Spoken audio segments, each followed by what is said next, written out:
Hi guys, today we got to play Sentient. Sentient. Okay. Not Sentinel.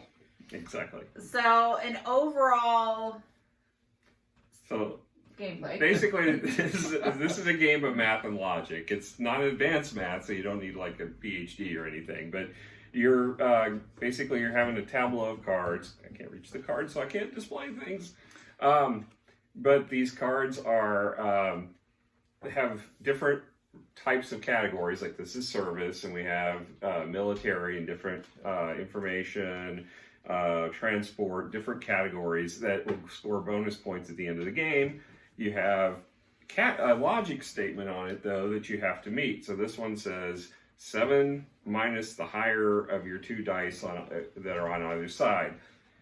So when you get the card, you're going to play it between 2 dice. And the first thing is there's a plus or minus or equal sign that is going to adjust the dice such that when you play, you've got to position it so that it doesn't cause you to fail on the card scoring.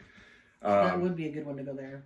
So when you apply it, you would apply, and this one 2 would become a 1. You probably can't see any of this, but this 1 becomes a 2, and the criteria is now 7 minus the higher of these 2 numbers, which is a 2, so it would be 5 points for that card. So the goal is to maximize your point scoring from the cards, but also when you're playing, you can earn these bonus multipliers for in-game scoring by your positioning of where you put your tokens.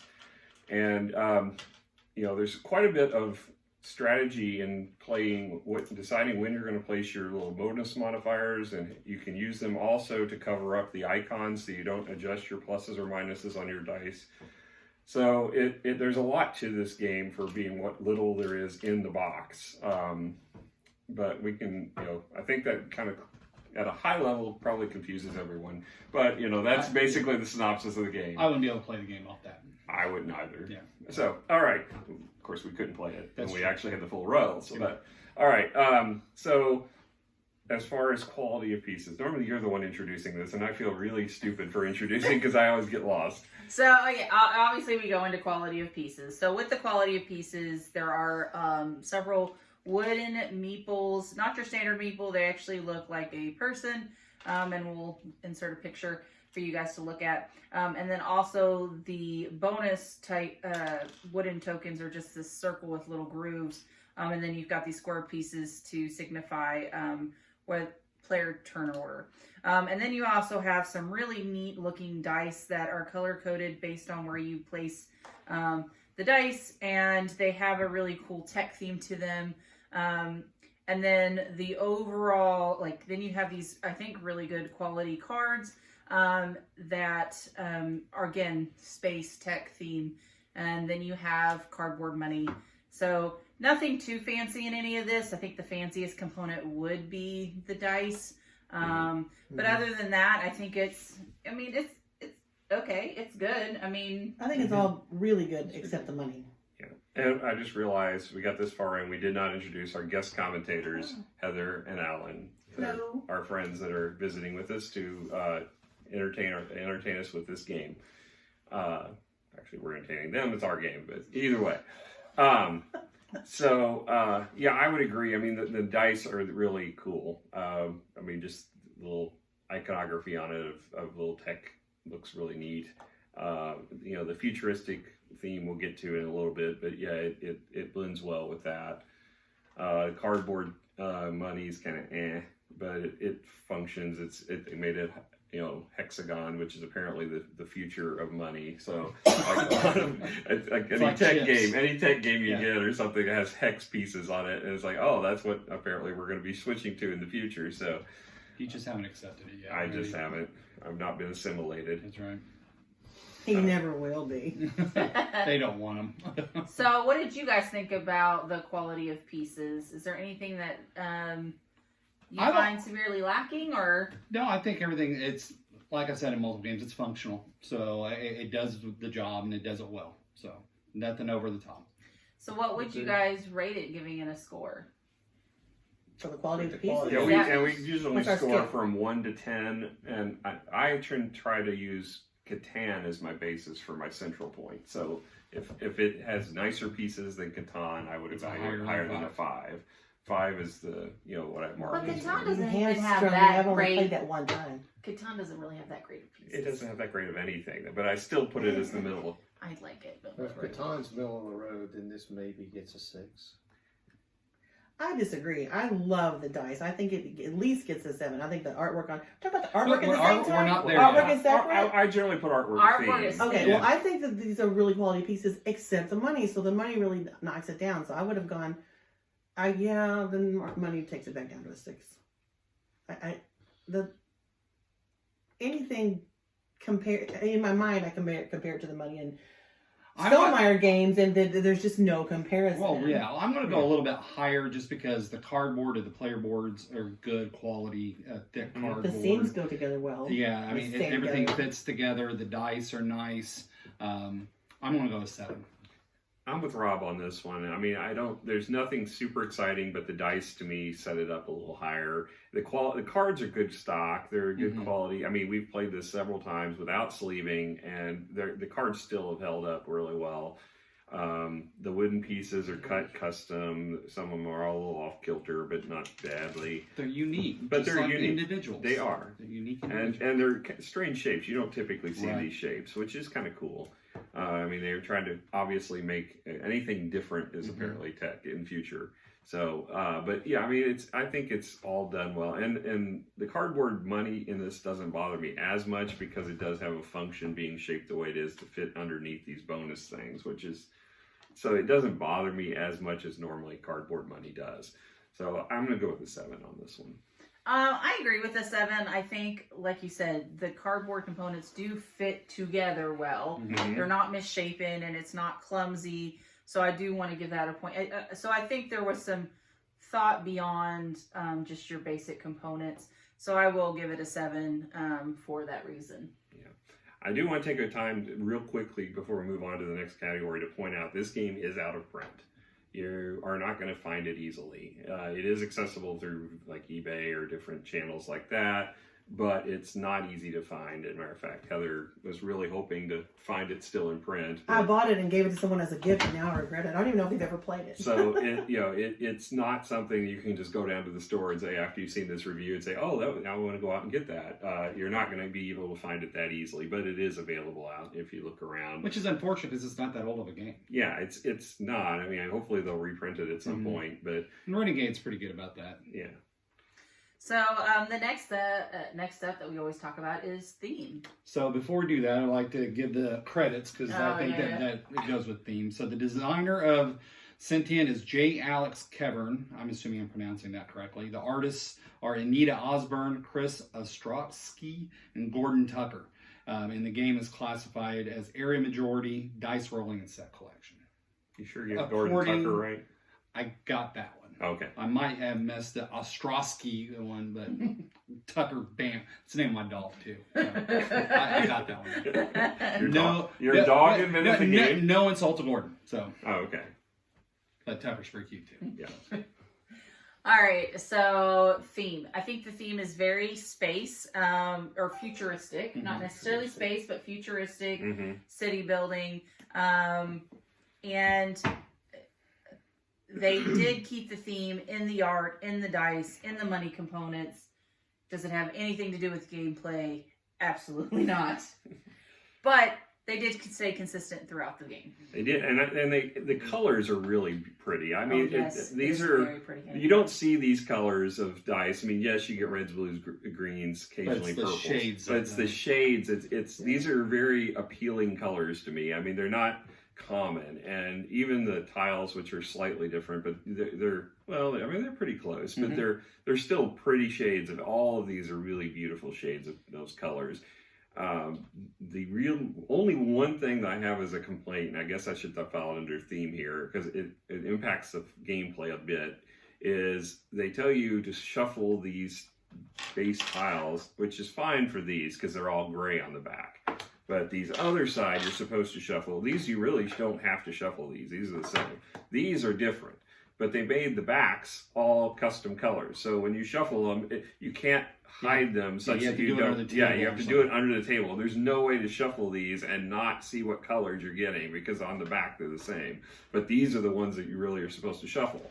So that's kind of a little grievance of mine. It's like on the back, why couldn't you have done them all gray and then the front be the pretty colors? I mean, it doesn't need to be the backs being pretty. It would have been more functional. But other than that, I mean, I'm into the space and the futuristic themes of games, and this one was really appealing to me. I think the theme's layered, but I like it though. I mean, the art is fantastic. I don't know if that's been said yet, but the art is, the characterization on each of the individual cards you play, the boards, everything looks awesome. Not just the colors, but the detail is really nice. They went all out for the artwork. I love the color palette of this game. It's just so pretty. Mm-hmm. It's metallic-y. It gives you the you get the futuristic feel from it. Two things that I think are really good about the way the printing is on this. One, the colors kind of have a metallic, just a tiny little bit of a metallic sheen to them, which gives it a futuristic feel. Plus, they're very non-glare. Mm-hmm. You know, I don't know if you probably can't see this very good on the video, but they just they're not reflective. You know, which is hard as a printer to get that metallic sheen and then have something that's not overly reflective. If there's anything that I would say is a potential detractor, is for anybody that does have any issues with color vision. You've got two dice that could be very similar in color. True. You see them a little closer if you want, but you got basically a burgundy and a purple. And the iconography hasn't changed for color. No. Yeah, and there's no iconography for color blindness either. Yeah, color blindness would be a serious problem with this game. Yeah. I felt like the color. Well, the dice could get by because there's a little tiny little circle on the dice, and you add up the circles, and that's the side of the dice you're on. But you don't know what position to put them in. The board You itself. You would not know. So, Heather, you were saying? Oh, I was saying that because of the artwork, and we haven't talked about gameplay at all, not really yet. I feel like this game is elegant, but not easy. Mm-hmm. It's simple enough for a younger crowd to play it, but it's involved enough for people who are like us to play it. Yeah. But I feel like the artwork and the colors, I was very comfortable giving this to a preteen girl. Yeah. That's who I gave it to as a gift. Yeah, and that's with something a lot we of didn't talk siblings, about. and I felt like they would, as a family, really enjoy it. One of her brothers is very big into math, and then she has 3 siblings younger than him. And I just felt like this game in particular would be a lot of fun for the emergent readers and the emergent math learners to play this game, but be able to get into it because of what was the word you used? Characterization? Yeah.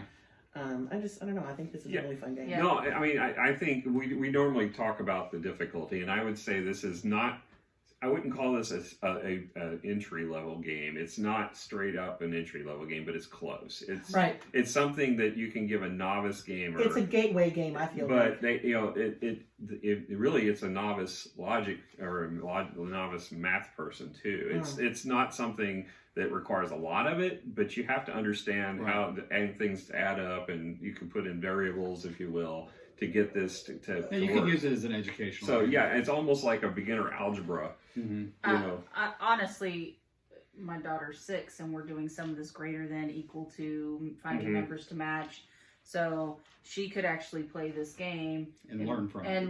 Yeah, we'd have to help her. I mean, we'd have to help her to an extent, but especially if you get something a little bit older. But she's also we've taught her a lot of games, and so she's a lot more familiar with games than say some other kids would be. So see what the box say it is. That's a caveat. The box not even say. I will say the thing about this: a lot of times that you find space theme, you end up with a lot of like apocalyptic space theme, and this isn't there. But no, this is bright and cheerful, futuristic, which I appreciate. Because, sometimes you just want to feel a little happy about it. And I feel like this game with the color scheme makes you feel a little good inside. Yeah.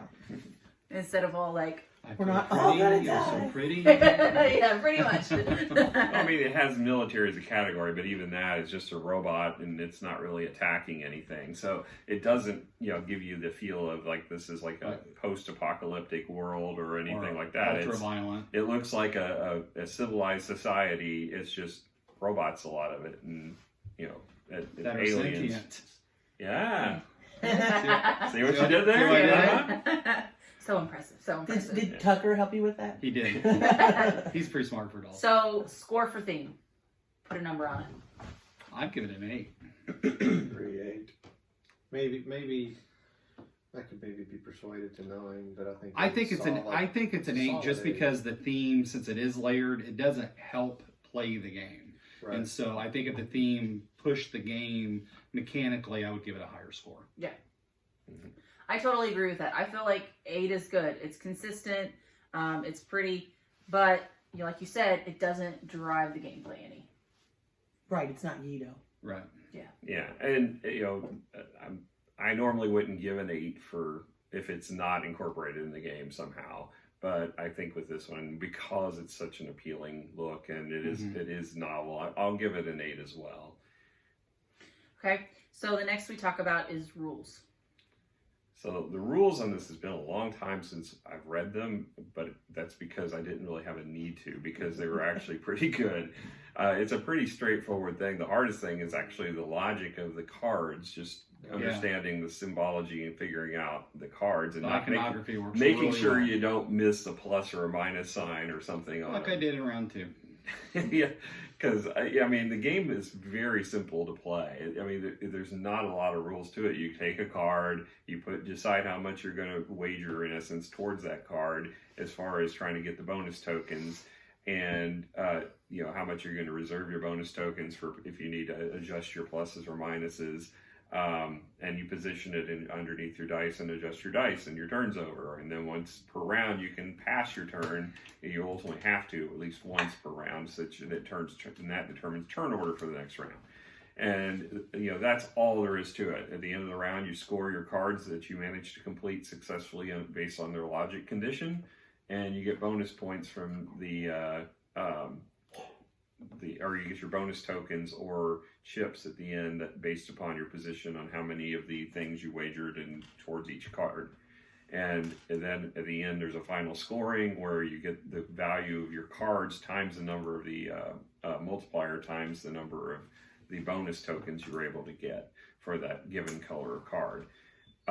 That's it. That's all the rules there is to it. And yet there's a lot of thought that goes in each turn. What am I going to do? Am I going to wager this here? Am I going to position this here? And then if I I got to get a plus or a minus to adjust it such that it balances. And, that's where the real fun of this is just trying to basically solve your board. Yeah, it's a puzzle. Yeah. Yeah. I mean, I think that's one of the reasons why I think this is a great family game. Like, it can capture some of the preteens and the teenagers and the adults, and it still be a challenge for everyone involved. Mm-hmm. So in that aspect, I do think it is a good family game. So we kind of need to come back to rules, though, I guess. One of the rules that I really liked was that these little bonus tokens have more than one functionality. Mm-hmm. You can put them with your meeple when you choose your card, or you can use them. They're really modifiers to modify the card. Which See, we don't even want to talk about the rules. We want to go straight to gameplay, because the gameplay is much more interesting. The rules, we're giving the rules a solid 8 just to get it out of the way.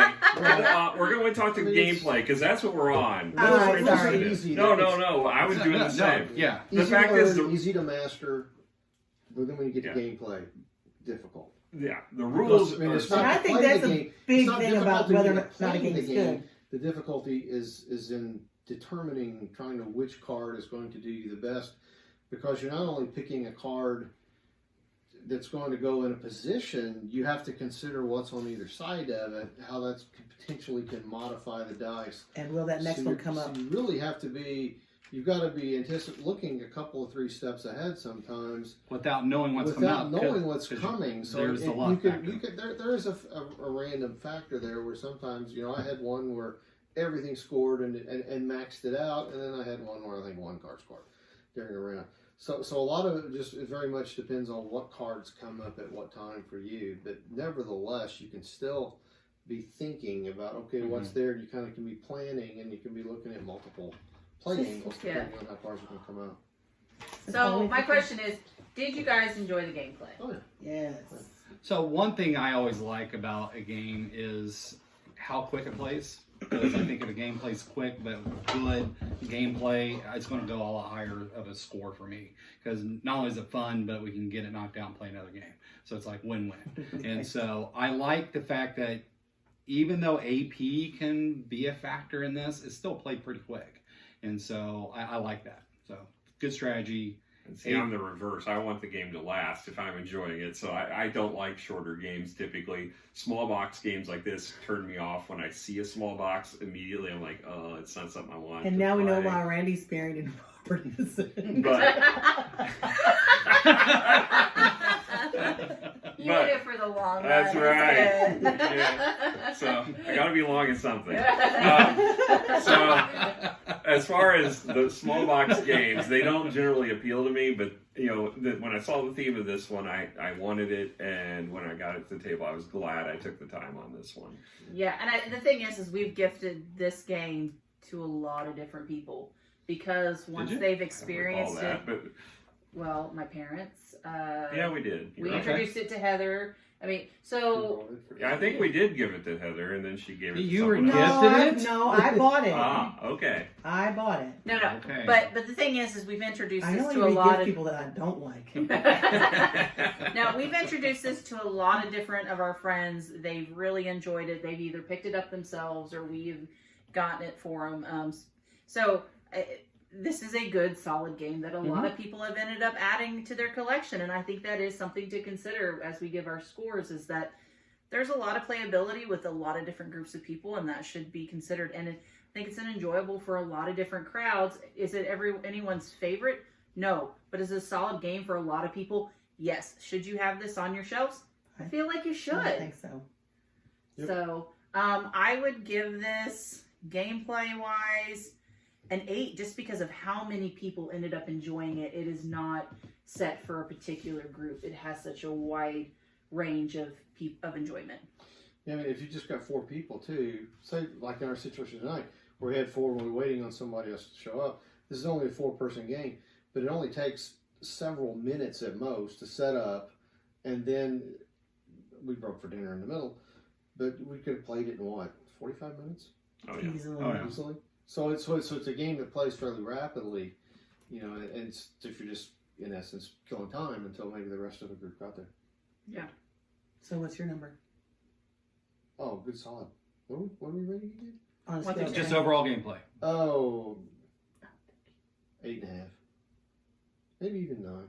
Just because it's fun. It requires some really thinking about the cards and where you place those.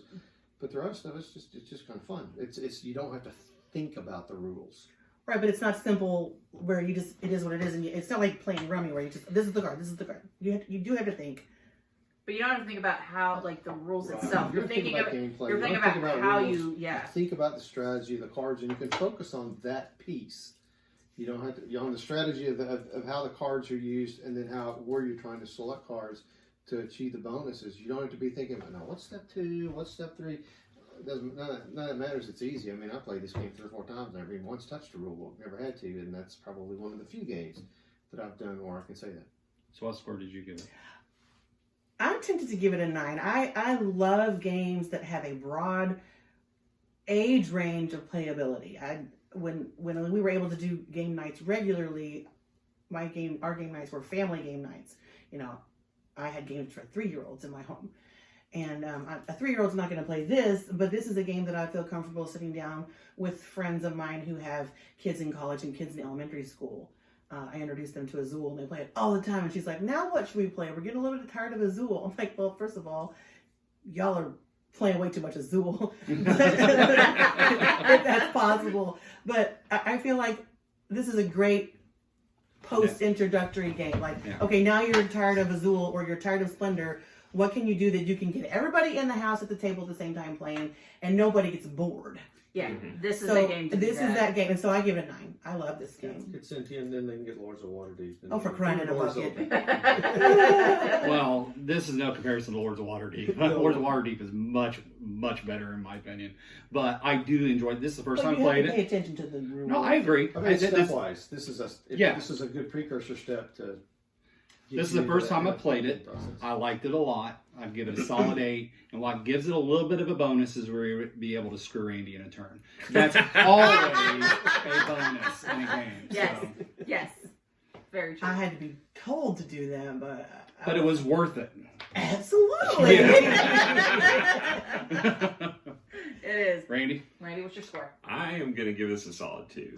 No, I'm just kidding. No, I'm like, wow, jerk. I don't want to go with everybody else. So Right. Because y'all screwed me, I'm gonna give it a 2. No, I am gonna give this one an 8. I think I would love to go higher than that. Mm-hmm. I think there's enough about it that I don't think it deserves a higher. It's no point salad, and you're not It's happy not. with the game if it doesn't have a point It's salad. not. There's not enough depth to it Right. for me to go higher. And I agree with that. It's I agree. normally with this style of game it would be a 6 or a 7 in my eyes. As far as the small box games, typically I don't rate them as high because they're just not my cup of tea. Right. This one I think has enough stuff going for it and enough thought to it that it's beyond what you typically get in this size of a box. You And- always love games where you get to bid on something. Yeah. And you don't really. I'm surprised you gave this any game with dice that high of a score. You hate Oh, the yeah, dice. we love the it. dice rolling is really irrelevant to the. I mean, it's Right. not the luck of the die roll. It's that you. Luck of the It's draws. what sets you up to start the round out. That's And true. it doesn't really matter what your face values are. You can still work. And with there's them. plenty of dice games that we got that we love, Yeah. whether Marco Polo or Oh, yeah. Coimbra or any of those. I mean, dice games are what got me into the. yeah, gaming, Axis and so- Allies. So Yep. So no, I think this is a solid 8 as far Mhm. as the gameplay. and I agree with those points. It's not a super depth game. I think that, but an 8 is a good score. Yep. So, would you play it again? Sure. Sure. Yes. Yes, Yes. absolutely. All right. Well, you heard the review about Sentient. I hope you guys enjoyed. Don't forget to subscribe and like if you guys would like to see more of us. It was great hanging out. Bye. Bye.